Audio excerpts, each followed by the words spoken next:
चार पंक्तियां कहीं मुझे याद आती हैं जो मैं अभिजीत की अगुवाई में पढ़ना चाहता हूं, अभिजीत के सम्मान में पढ़ना चाहता हूं। कहीं कुंवर बेचैन जी ने लिखा कि सांस का हर सुमन है वतन के लिए। और इतनी अगर आपने कोई खामोशी दिखाई, आपकी तालियां कमजोर रही, तो ये माना जाएगा जैसे हलवाई पहली जलेबी निकाल करके भट्टी में झोंक देता है, तो ऐसा कोई दुर्व्यवहार होना नहीं चाहिए उसके साथ। तो कुंवर जी लिखते हैं कि सांस का हर सुमन है वतन के लिए, जिंदगी एक हवन है वतन के लिए, कहे गई फांसियों पर फंसी गर्दने, ये हमारा नमन है वतन के लिए। आपकी जोरदार तालियों के बीच अभिजीत मिश्रा। मैं क्या लिखता हूं, क्यों लिखता हूं, मैं यहीं से बात प्रारंभ करता हूं। क्या बात है कि मेरी कविता आशा जुल्का की जुल्फों में कैद नहीं। युवा पीढ़ी बैठी है तब पढ़ना चाहता हूं। मेरी कविता आशा जुल्का की जुल्फों में कैद नहीं, मेरी कविता पाक चीन जैसे मुल्कों में कैद नहीं, मेरी कविता महबूबा के चेहरे का आयाम नहीं, मेरी कविता इश्क मोहब्बत जैसा कोई नाम नहीं, मेरी कविता शबरी के झूठे बेरों को खाती है, मेरी कविता प्रभु राम को श्रीलंका ले जाती है, मेरी कविता देश प्रेम के गीतों का परिचायक है, भगत सिंह आजाद ही मेरी कविताओं के नायक हैं, मेरी कविता हिंद की माटी चंदन लिखने वाली है, मेरी कविता दर्पण को बस दर्पण लिखने वाली है, मेरी कविता हिंदुस्तान का कड़कड़ लिखने वाली है, मेरी कविता सच को केवल सच ही लिखने वाली। ऐसे ही आप सुनेंगे तो यकीन मानिए कुछ अच्छा सुनाने की कोशिश करूंगा। बीच बीच से ट्रक गुजर रहे हैं, वीर रस के कवियों को बड़ा डर रहता है। अच्छा, कविता पढ़ रहे हैं, बीच से ट्रक गुजर रहे हैं, डर लग जाता है कहीं पाकिस्तान ने टैंक तो नहीं भिजवा दिए। हाँ, लेकिन वीर रस के कवियों को कोई चिंता नहीं है। आइए एक छंद से अपनी बात प्रारंभ करता हूं। ऐसे ही आप सुनेंगे तो मुझे ऐसे ही सुनाने में आनंद आएगा। हमारे देश में क्या होना चाहिए, सैनिकों का सम्मान। चार पंक्तियां पढ़ता हूं, रेवसा के सुधी श्रोताओं के बीच में जिम्मेदारी के साथ ये बात कहना चाहता हूं कि हमारे देश में सैनिकों का सम्मान क्या होना चाहिए। जो भी ये साथी खड़े, मेरा निवेदन है, कुर्सियां बैठी, आप विराजमान हो जाइए। आपको खड़े होने पे विवश मैं कर दूंगा। आप सभी से निवेदन, आप विराजमान हो जाइए। मैं एक छंद पढ़ना चाहता हूं। इलाहाबाद विश्वविद्यालय से मैं अंग्रेजी विषय में पीएचडी कर रहा हूं। मैं हिंदी कविता कर रहा हूं। मैं छंद पढ़ता हूं। स्वागत है भाई। वृक्ष के समक्ष यक्ष भले ही देख, पक्ष विपक्ष युधिष्ठिर हो तो हार मान जाएगा। वृक्ष के समक्ष यक्ष भले ही देख, पक्ष विपक्ष युधिष्ठिर हो तो हार मान जाएगा। तो देश प्रेम का है ज्वर, ऐश्वर्य का है स्वर, स्वर ऐसा है कि जन जान मान जाएगा। तो पथ पे चला है रथ। और अगली पंक्ति पर आपका हाथ आकाश में खुले उन सैनिकों की श्रद्धांजलि में कि पथ पे चला है रथ, कर ली है यह शपथ, भारती का मान आसमान मान जाएगा। कि पथ पे चला है रथ, कर ली है यह शपथ, भारती का मान आसमान मान जाएगा। और विश्व गुरु भारत को दुनिया भी मान लेगी, देश जब वीरों को भगवान मान जाएगा। विश्व गुरु भारत को दुनिया भी मान लेगी, देश देश देश जब वीरों को भगवान मान जाएगा। कैप्टन मनोज पांडे जी के भाई अग्रज अभी कुछ क्षण पूर्व यहां पर विराजमान थे, आदरणीय मनमोहन जी। सही बात। उनकी माता जी का नाम आदरणीय मोहिनी पांडे है। इस बात को ध्यान में रखना, कैप्टन मनोज पांडे को ध्यान में रखना।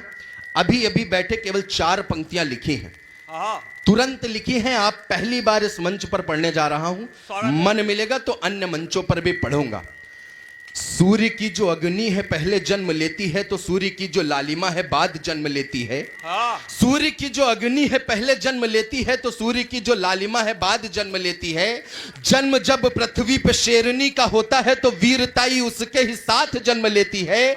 जन्म जब पृथ्वी पे शेरनी का होता है, तो वीरताई उसके ही साथ जन्म लेती है। तो कैद रेत होती नहीं, जन्म जब लेती है तो कैद रेत होती नहीं। जन्म जब लेती है तो नदी के बहाव में आजाद जन्म लेती है। और मात मोहिनी सी माई जब जन्म लेती है, तो मनोज पांडे जैसी औलाद जन्म लेती है। क्या बात है अभिजीत, वाह वाह वाह वाह वाह वाह। मुझे अच्छा लग रहा है कि आप सब कविता सुनने वाले लोग हैं। मैंने आज तक पाकिस्तान, चीन, जापान देशों पर रचना कोई नहीं लिखी, मेरा यकीन मानना। हाँ। लेकिन विख्यात भैया देश के बड़े कवि हैं, इन्होंने मुझसे कहा कम से कम एक छंद तो लिखो। मैंने केवल एक छंद लिखा है, बहुत सस्ते में निपटाया है पाकिस्तान को। मैंने केवल इतना कहा कि भव्यता और दिव्यता के साथ साथ चलते हैं पर यह है द्वेषी पद चाप भूल जाते हैं। मेरा दावा है चौथी पंक्ति पर आगे से पीछे तक उछल जाएंगे मेरे युवा साथी जितने भी बैठे हैं। भव्यता और दिव्यता के साथ साथ चलते हैं पर यह द्वेषी पद चाप भूल जाते हैं। तो इंच इंच भूमि नाप नाप कर लड़ते हैं, इतना तो भारतीय माप भूल जाते हैं। तो हमने किया है जो जो आपके लिए, और अगली पंक्ति देखना चाहता हूं। हमने किया है जो जो आपके लिए ओ पाक, हमने किया है जो जो आपके लिए ओ पाक। हमें तो है याद पर आप भूल जाते हैं, और दौर के बदलते ही हिंद के नापाक बेटे थोड़ा सा बड़े हुए तो बाप भूल जाते हैं। वाह वाह वाह वाह वाह वाह। दौर दौर दौर क्या के बात, बदल क्या कहने, कमाल। वाह, एक बार वाह, वाह। अपने लिए तालियां बजाइए, क्या बढ़िया सुन रहे हैं, मजा आ गया। ऐसे श्रोता मिल जाए तो कविता कसम से यकीन मानना, आप सभी जितने भी कवि बैठे, हजारों की संख्या लाखों की संख्या में पढ़ने के शौकीन व्यक्ति हैं। मंच पर खड़े होते हैं तो सामने असंख्य लोग विराजमान होते हैं, लेकिन मैं ये जरूर कह सकता हूं कि रेउसा की सरजमी पर कविता सुनने वाले जितने लोग बैठे हैं लाखों से बढ़कर है। एक बार अपने लिए तालियां बजाइए, कमाल सुन रहे हैं। वाह। एक छंद और पढ़ना चाहता हूं मैं। होली आ रही है, श्रृंगार के कवियों ने होली के रंगों को, प्रेम की बातों को अपनी कविताओं में तो ढाला, लेकिन एक वीर रस का कवि, देश प्रेम की बात करने वाला कवि, श्रृंगार की बात अगर सलीके से कर जाए तो आपका मन मिले। एक सैनिक युद्ध भूमि पर जाता है तो अपने परिवारजनों को क्या कहकर जाता होगा। स्वागत है। यही मेरी इस छंद की भूमिका है। आपका मन मिलेगा तो मुझे अच्छा लगेगा। स्वागत है भैया। बाबूजी से बोल देना चिंता ना करे, वो मेरी पुत्र उनका जंग से उमंग लेके आएगा। बाबूजी से बोल देना चिंता न करे, वो मेरी पुत्र उनका जंग से उमंग लेके आएगा। तो और माँ से बोल देना अश्रु न बहाए, बेटा घर जब आएगा तिरंग लेके आएगा। और माँ से बोल देना अश्रु न बहाए, बेटा घर जब आएगा तिरंग लेके आएगा। गुड़िया से बोल देना भाई जब आएगा तो राखियों की खुशियां भी संग लेके आएगा। और अगली पंक्ति आपका मन मिलेगा तो अच्छा लगेगा कि गुड़िया से बोल देना भाई जब आएगा तो राखियों की खुशियां भी संग लेके आएगा। और प्रेमिका से कहना हल्दी उबटन तैयार रखे, प्रेमी जब भी आएगा तो रंग लेके आए।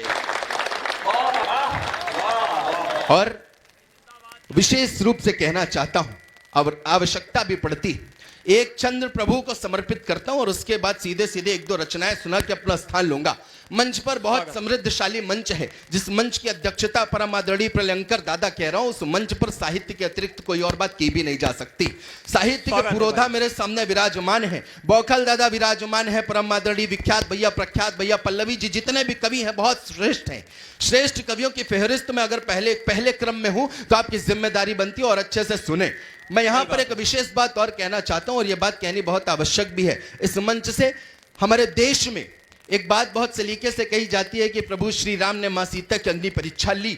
मां सीता की अग्नि परीक्षा ली, मैंने उसका एक नया बिंब निकाला, प्रलयंकर दादा विशेष रूप से समर्पित करता हूं। क्या गुजरा होगा।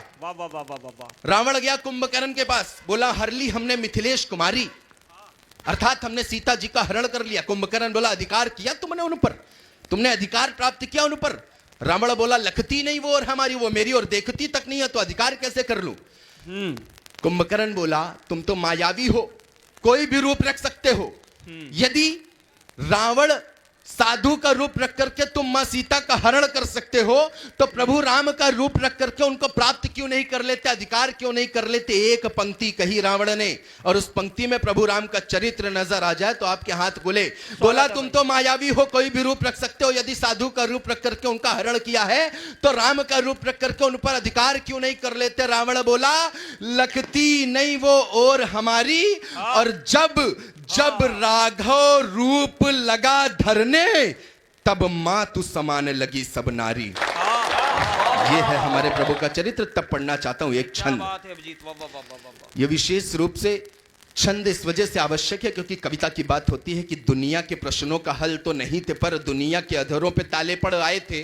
हाँ। दुनिया के प्रश्नों का हल तो नहीं थे, पर दुनिया के अधरों पे ताले पड़ आए थे। तो लखन जी देख देख रो रहे थे, फूट फूट इतना कि नयनों में जाले पड़ आए थे।